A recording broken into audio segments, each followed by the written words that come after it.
বিসমিল্লাহির রহমানির রহিম। আসসালামু আলাইকুম সুপ্রিয় শিক্ষার্থী বন্ধুরা, আশা করি আমরা সকলে ভালো রয়েছি। আবারও স্বাগতম আমাদের অনলাইন ক্লাসে। ধারাবাহিকতা বজায় রেখে আবারও চলে আসলাম ম্যাথ অ্যান্ড সায়েন্স অনলাইন স্কুলে। তো আজকে আমরা যে বিষয়টি বা যে চ্যাপ্টারটি বা যে বইয়ের ম্যাথগুলো বা বেসিক অংশগুলো আলোচনা করার চেষ্টা করব সেটি হলো ফান্ডামেন্টালস অফ ম্যাথামেটিক্স চ্যাপ্টার 8-এর সমীকরণ তত্ত্ব। অর্থাৎ সমীকরণ তত্ত্বের এর আগেও একটা বেসিক আলোচনা করা হয়ে গেছে, তোমরা চাইলে দেখে নিতে পারো। ওই বেসিকটা আমরা আলোচনা করছিলাম যে সমীকরণ তত্ত্বের দ্বিঘাত সমীকরণ থাকলে পারে সেই সমীকরণ থাকা অবস্থায় আমরা প্রদত্ত সমীকরণ তুলনা করে কিভাবে মানগুলো নিয়ে আসতে পারি। তো আজকে আমরা বেসিক হিসেবে যে বিষয়টি আলোচনা করব সেই বিষয়টি তোমরা থাম্বনেলে দেখতে পাচ্ছ যে আজকে আমরা আলোচনা করার চেষ্টা করব সাধারণ ত্রিঘাত সমীকরণ। তো সাধারণ ত্রিঘাত সমীকরণ এটা আলোচনা করার আগে আমাদের কিছু সূত্র বা কিছু বেসিক অংশ আমাদের জানতে হবে। সেই বেসিক পার্টটা হলো আজকে এই বেসিক পার্টটা হলো যে সাধারণ ত্রিঘাত। তো ত্রিঘাত, ঘাত বলতে আমরা বুঝি পাওয়ার, আর ত্রিঘাত বলতে তিন ঘাত, অর্থাৎ তিনটা ঘাত বা সর্বোচ্চ পাওয়ার হিসেবে থাকবে 3। তো এখানে আগে সূত্রটি ছিল এরকম, এখানে ছিল ax² plus bx plus c = 0। এটা ছিল দ্বিঘাত সমীকরণ। যদি ওই পার্টটা না দেখে থাকো অবশ্যই দেখে নেবে, ওটাও গুরুত্বপূর্ণ। তো সবচেয়ে গুরুত্বপূর্ণ হলো সাধারণ ত্রিঘাত সমীকরণ।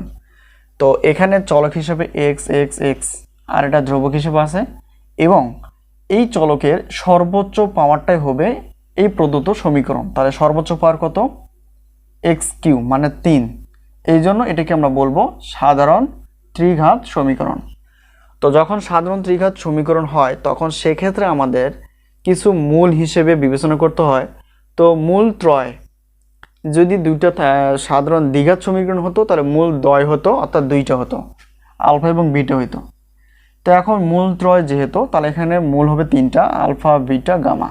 এখন প্রশ্ন হলো যে সাধারণ যদি চতুর্থ ঘাত সমীকরণ হতো তাহলে এখানে আসবে মূল আলফা বিটা গামা অন্য একটা ডেল, এরকম কিছু নিলেই চলে। তো যাই হোক, ত্রিঘাত হলে 3টা মূল আসবে, আর চতুর্থ ঘাত হলে 4টা মূল আসবে, আর দ্বিতীয় ঘাত অর্থাৎ দ্বিঘাত হলে পারে 2টা মূল আসবে। তো এখানে কিছু আমাদের সূত্র মুখস্থ রাখতে হবে। প্রথমে আমাদের প্রদত্ত সমীকরণের সাথে তুলনা করে বুঝতে হবে যে সমীকরণটা আসলে দ্বিঘাত না ত্রিঘাত। যদি ত্রিঘাত হয় তাহলে মূল হবে 3টা, আলফা বিটা গামা, এবং যোগফল 2টা আছে। একটা হলো একটা যোগফল, তারপর দুইটা যোগফল, এবং তারপর হলো গুণফল। প্রিয় শিক্ষার্থী বন্ধুরা, ভালো করে বিষয়টি খেয়াল করো। যখন দ্বিঘাত ছিল তখন আমরা আলফা প্লাস বিটা করে ফেলছিলাম, তখন ছিল -b/a। কিন্তু এখন যেহেতু মূল আছে 3টা, তাহলে alpha plus beta plus gamma সমান মাইনাস সূত্রের b/a। এটা মুখস্থ রাখতে হবে, -b/a। তো এখন যেহেতু 3টা মূল আছে তাহলে একবার একটা করে যোগ, এবার আসলে 2টা করে। তাহলে যোগফল আরেকটা দাঁড়াবে, সেটা হলো কি আলফার সাথে বিটা যোগ আলফা বিটা, তারপর আলফা গামা, তারপর বিটা গামা, তার মানে 3টা হয়ে গেছে। 3টা বলতে এখানে এরকম 1 2 3, এখানে 1 2 3, ঠিক আছে। তো এরকম মুখস্থ, অর্থাৎ আলফার সাথে বিটা একবার যোগ, আলফার সাথে গামা একবার যোগ, বিটার সাথে গামা একবার যোগ, তাহলে সূত্রটা কি আসে? c/a। সূত্রটা আসে c/a।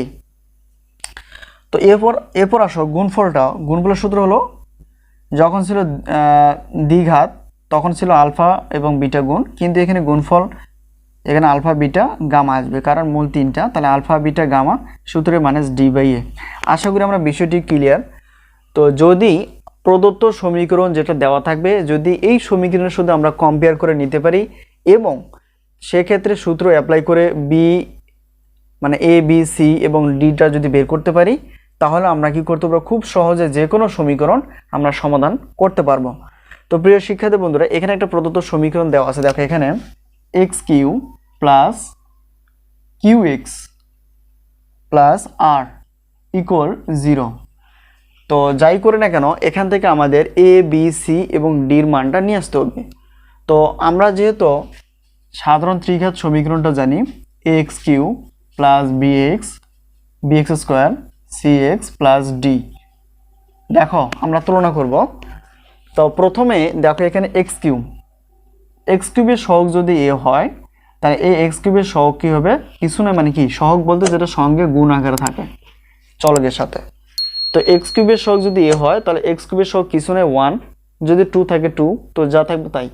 তাহলে এ সমান আমরা লিখতে পারবো 1। ঠিক আছে, তাহলে এ সমান আমরা কি লিখতে পারবো 1। এরপর আসো এখানে দেখো এক্স স্কোয়ারের সহগ বি, কিন্তু এক্স স্কোয়ার সহগ বি, কিন্তু এই প্রদত্ত সমীকরণ এক্স স্কোয়ার বলতে কোনো অপশনই নাই।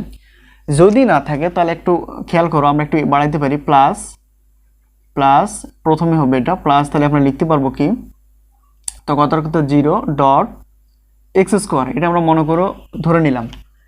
এই এক্স স্কোয়ার আছে কিন্তু এখানে কিন্তু এক্স স্কোয়ার কোনো অপশন নাই বা পদ নাই, তাহলে এক্স স্কোয়ার যদি বি হয় তাহলে এক্স স্কোয়ার কিছু নয়, তাহলে এখানে দেখো এক্স স্কোয়ার 0, তার মানে এটা যদি গুণ করে দাও ফলাফলটা কিন্তু 0ই আসতেছে। তাহলে আমরা বুঝতে পারি যে এক্স স্কোয়ার মানে এক্স স্কোয়ার, এটা ঠিক আছে, তার সঙ্গে বি সমান কিছু নয়, তার মানে সোজা কথা 0, এটা অনুপস্থিত ছিল। এখন দেখো সি এক্স, এখানে দেখো সি এক্স, তাহলে এক্স এর সহগ যদি প্লাস সি হয় তাহলে এক্স এর সহগ মিলে গেছে, তাহলে এক্স এর সহগ প্লাস কিউ হবে, অর্থাৎ সি সমান আমরা লিখতে পারবো কিউ। আশা করি বিষয়টি ক্লিয়ার। এরপর আসো আমাদের কি যদি কম্পেয়ার করি, এটা হলো ডি মানে ধ্রুবক হিসেবে থাকে, তাহলে এটা ধ্রুবক হিসেবে কি আছে, অর্থাৎ ডি সমান আমরা লিখতে পারি কত আর। ঠিক আছে, অর্থাৎ এ বি সি ডি আমাদের বের করা শেষ। ঠিক আছে, সব সময় খেয়াল করবা যদি কোনো একটা পদ যদি না থাকে বা অনুপস্থিত থাকে তাহলে সেক্ষেত্রে আমরা কি করতে পারি, প্রদত্ত যে সমীকরণটা দেওয়া থাকবে যদি থাকে ভালো, আর যদি না থাকে তাহলে বুঝতে হবে এটা 0, এটাই। তাহলে এখন আমাদের কি কাজ, যেহেতু এটা ত্রিঘাত সমীকরণ তাহলে সেক্ষেত্রে আমাদের আলফা বিটা এগুলো যোগ করতে হয়। তাহলে এখানে একটু মান বের করে দেখি, তাহলে যোগফল alpha plus beta plus gamma, আমরা কি লিখতে পারি minus b by A, minus b by এরকম বের করতে হবে মাইনাস। আর বি কত, বির মান হলো 0, বির মান 0 আর এর মান কত 1, তো এটা পুরোই ফলাফল 0 আসবে, কারণ 0কে যে কোনো সংখ্যা দ্বারা ভাগ করে আর গুণ করে 0 আসে। তারপর দুইটা করে, তাহলে আলফা বিটা, তারপর alpha gamma plus beta gamma, সূত্রটা কি আসে, সূত্র আসে সি বাই, এটা মুখস্থ রাখতে হবে, তাহলে সি বাই এ। তাহলে সি কত, সি এখানে দেখো কিউ, আর এর কত 1, তাহলে কিউকে 1 দ্বারা ভাগ করলে আমরা কত পাবো, কিউ পাবো। ঠিক আছে, এরপর আমাদের কি বের করতে হয় গুণফলটা, তাহলে আমরা বের করি আলফা বিটা গামা, তাহলে আমরা কি জানি minus D by A, minus D by A, তাহলে মাইনাস মাইনাস থাকবে, আর ডির মান কত দেখো, ডির মান কিন্তু আর বসাই দিলাম, আর তারপর এর মান কত 1, তো মাইনাস মাইনাসের জায়গায় থাকবে আর কি 1 দ্বারা ভাগ করলে আর। তো এই হলো আমাদের কাজ, প্রথমে প্রদত্ত যে সমীকরণটা দেওয়া আছে সেটা দেখতে হবে আসলে ত্রিঘাত কিনা, ত্রিঘাত হলে ত্রিঘাতের প্রদত্ত যে মূল সমীকরণটা আছে সেই মূল সমীকরণের সঙ্গে তুলনা করে এ বি সি ডি বের করতে হবে। তারপর ধারা ধারা মানে ধাপে ধাপে আমাদের যোগফল একটা একটা করে, তারপর দুইটা, তাহলে আলফা বিটা গামা যোগফল মাইনাস বি বাই এর মুখস্থ রাখতে হবে, বির মানটা বসাই দেবে, এর মানটা বসাই দেবে। এরপর alpha beta alpha gamma beta gamma c by, আমরা সূত্র জানি, সির মানটা বসাই দাও, ক্যালকুলেশনে যা আসে তাই। আলফা বিটা গামা গুণফল মাইনাস ডি বাই ডির মান বসাই দাও, এটা ক্যালকুলেশন করে যা হবে তাই। আশা করি আমরা বিষয়টি ক্লিয়ার। যদি কোনো জায়গায় বুঝতে অসুবিধা অবশ্যই কমেন্টসে লেখার চেষ্টা করবা। তো যাই হোক, এখন আমরা পরে কিছু একটু দেখব, পরের জিনিসটা খেয়াল করো, এখানে তো আরেকটা আছে একইভাবে প্রত্যেকটা, এই যে দেখো এটা 1 নাম্বার ছিল, এবার 2 নম্বরে আসো। 2 নম্বরটা কি ছিল দেখো দেখি, 2 না 3x cube minus 2x square plus 1 equal 0। এখন তুলনা করো, এখানে দেখো এর মান অর্থাৎ এক্স স্কোয়ার এক্স কিউ, এটা এ, তাহলে এর সমান আমরা 3 লিখতে পারি। তারপর দেখো এক্স স্কোয়ার আছে, তাহলে এক্স স্কোয়ার মানে বি, তাহলে বি সমান আমরা লিখতে পারবো -2, সহগটা নিব আর কি। আর সি, এটা দেখো এখানে সি কিন্তু নেই, কারণ এখানে দেখো শুধু এক্স চলক হিসেবে কিছু নেই, তার মানে সি সমান আমাদের 0 আসবে যেহেতু কিছু নেই। আর ডি সমান ধ্রুবক হিসেবে কি আসতেছে 1। ঠিক আছে, তাহলে ডি সমান কত আসতেছে 1। একইভাবে alpha plus beta plus gamma minus কত জানি ছিল, আমরা জানি বি বাই এ, তো মান বসাও, তো মাইনাস মাইনাসে বির মান কত, বির মান হলো -2, এর মান হলো 3, তাহলে যদি হিসাব করি মাইনাস মাইনাস প্লাস হয়ে যাবে, তাহলে সরি 2/3। পরেরটা কি আসে, alpha beta alpha gamma plus beta gamma, তাহলে আমরা কি জানি সি বাই এ। তো দেখো সি কত, সি ছিল 0, আচ্ছা এর মান হলো 3, তো এটা ভাগ করলে 0 হবে, তাহলে আলফা বিটা গামা আমরা জানি সূত্র মাইনাস ডি বাই এ। তো দেখো এখানে ডি কত, মাইনাস মাইনাস থাকবে, ডির মান হলো 0, সরি ডির মান 0 না, এখানে একটু ভুল হয়ে গেছে, কারণ ডি হলো ধ্রুবক, অর্থাৎ এখানে কত আসতেছে 1, তাহলে এখানে কত আসছে 1, আর এর মান কত আসতেছে n3, তাহলে এখানে কত -1/3। এই হলো আমাদের, এভাবে প্রত্যেকটা হিসাব আমাদের দেখতে হবে। তো আশা করি আমরা বিষয়গুলো বুঝে গেছি। পরবর্তী প্রত্যেকটা কাজ আমাদের কি হবে, তাহলে এখন আমরা তুলনা করব। দেখো এখন পরবর্তীতে দেখো এখানে কি আসতেছে, এখানে যদি আমরা হিসাব করি এর মানটা আসতেছে কিছু নেই সব 1, এখানে কি আসবে, যেহেতু বির মানটা অর্থাৎ এক্স স্কোয়ার কোয়ালিটি কিছু না, তাহলে এটা 0 হবে। তারপরেটি কি আসবে, অর্থাৎ সির মান এখানে কি আসবে পি আসবে, আর তারপরে কত আসতেছে ডির মানটা কত, অর্থাৎ ধ্রুবক কিউ আসতেছে। এভাবে তারপর আমরা কি করব, এরকম মানে বসাই দিয়ে প্রদত্ত ক্যালকুলেশনটা করব। এরপর পরেরটা দেখো, এখানে এর মান কত কিছু নেই সব 1, এক্স স্কোয়ার বলতে কোনো কোয়ালিটি কিছু নেই, তাহলে বির মান হবে 0, কারণ আমরা জানি এখানে কি আসে এক্স স্কোয়ার বি, তার মানে এখানে এক্স স্কোয়ার বলতে কোনো পদ নাই, তাহলে এটা 0। তারপর ওটা কি আসে সি নিয়ে আসতে হয়, সি এক্স, তার মানে এখানে সি এক্স, দেখো তো এখানে কি সি মানে এক্স, তাহলে সি সমান আমরা লিখতে পারি কি মাইনাস, এখানে কিছু নাই 1 আছে, তাহলে -1, আর এখানে ডি সমান আমরা লিখতে পারবো -1, এইভাবে। ঠিক আছে, তাহলে 4 গেল। এবার আসো 5টাও কিন্তু একই জিনিস। তো প্রত্যেকটার ক্যালকুলেশন কিন্তু আমাদের এইভাবেই হবে। তো আশা করি আমরা বিষয়গুলি বুঝে গেছি। তো এখন এখানে তুলনা করো, এখানে দেখো এর মানটা কত আসবে, তাহলে এখানে এ সমান 1 আসতেছে, আর এখানে বি আছে, অর্থাৎ বি সমান আমরা লিখতে পারবো কি -4, আর এখানে সি, তাহলে সি সমান এখানে 2 থাকতেছে +2, আর এখানে ডি সমান কি থাকতেছে -1। ঠিক আছে, এরপর দেখো পরবর্তীটা, এটা যদি কম্পেয়ার করি এই প্রদত্ত সমীকরণের সাথে, তাহলে এখানে কত এ সমান কত আসতেছে, এ সমান 3, আর এখানে কত আসতেছে এক্স স্কোয়ার, মানে অত কত বি সমান লিখতে পারবো আমরা 3b, আর সি সমান লেখা যাবে এখানে কত 3c। তারপর দেখো এখানে ডি সমান লেখা যাবে ডি সমান ডি হবে। ঠিক আছে, তো এক তুলনা করলাম এই আর কি। তো পরবর্তী প্রত্যেকটা কাজ কিন্তু এভাবে আমাদের ধাপে ধাপে করতে হবে। তো আশা করি আমরা বিষয়গুলো বুঝে গেছি।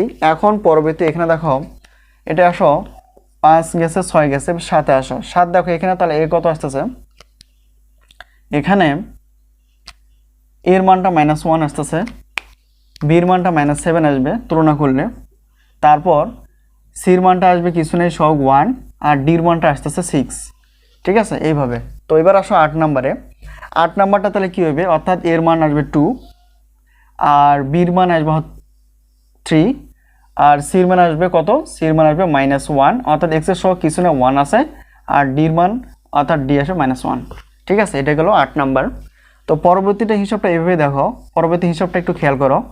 আমরা যদি এই প্রদত্ত সমীকরণ, এটা কোনো মুখস্থ না, আমরা যদি তুলনা করি, তাহলে প্রথমটা এর মান কত আসতেছে, এর মানটা আসতেছে এখানে 4, তার পরবর্তীটা কত বি, অর্থাৎ বি সমান আমরা লিখতে পারি আলফা, তারপর সি সমান আমরা লিখতে পারি বিটা, আবার ডি সমান লিখতে পারি, অর্থাৎ ধ্রুবক হিসেবে ডি সমান লিখতে পারি আমরা গামা। ঠিক আছে, তো এভাবে প্রত্যেকটা যদি আমরা তুলনা করতে পারি, তাহলে আমাদের কি হবে, প্রত্যেকটার অ্যান্সারগুলো কিন্তু কি হবে সহজ, অর্থাৎ আমরা বের করতে পারবো। তারপর আমরা কি এভাবে জানি যেহেতু ত্রিঘাত সমীকরণের 3টা অপশন আসে, মান বসাতে ক্যালকুলেশন করে যা হবে তাই।